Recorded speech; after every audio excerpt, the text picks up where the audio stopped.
معكم دكتور أنيس مراد، أخصائي جراحة وتجميل الوجه.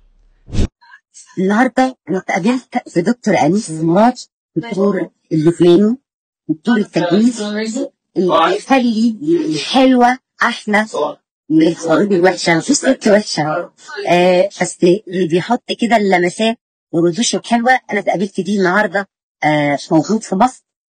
خلونا كده نعرف هو جاي يعمل إيه في مصر. مساء الورد. مساء الفل. تمام فيكم؟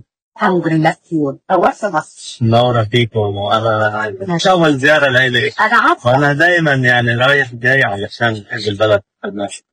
نورتنا وشرفتنا في مصر، بس قول لي سبب زيارتك للمدرسة. في كونفرنس كبير بينعمل كل سنة عن كل شيء خاص بالعلم. أنا ما بقضي كونفرنس إذا كان بمصر أو بعدة دول. أنا جاي علشان الكونفرنس، وبعد يومين زيادة علشان نشوف البلد ونطلع بالهواء. رحت فين؟ أول زيارة على طاقة فين؟ وصلت، حطيت الأغراض وطلعنا على المحيط، وبعدين رحنا على النيل. ثاني يوم رحنا على الهرم. فين لفينا يعني شوية محلات بالبلد. الدكتور بيعمل ترويج السياحة المصرية على فكرة. لما هي تستاهل، حلوة. تستاهل والله في مصر بجد.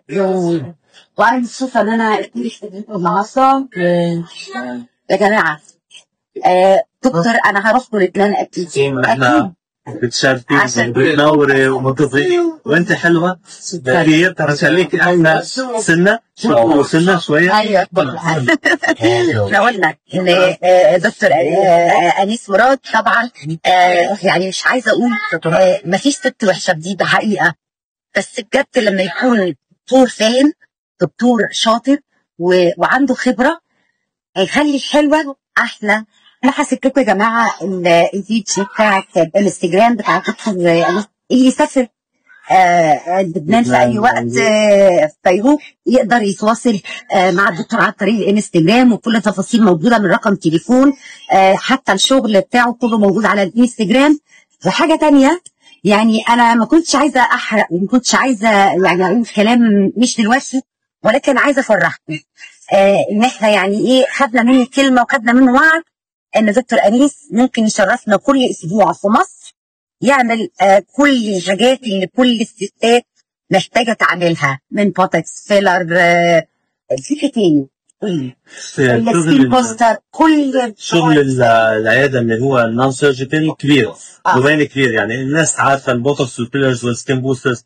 عندنا بقى البايو ستيموليترز، عندنا الماشينز، الهايبو راديو فريكونسي، شغلات كتير ان شاء الله يعني. كتير كتير كتير كتير. استنوا كده ان شاء الله في فيديو جاي هيكون فيه مفاجأة، وهنعلن عن الأيام اللي دكتور أنيس مراد هيكون موجود فيها في مصر.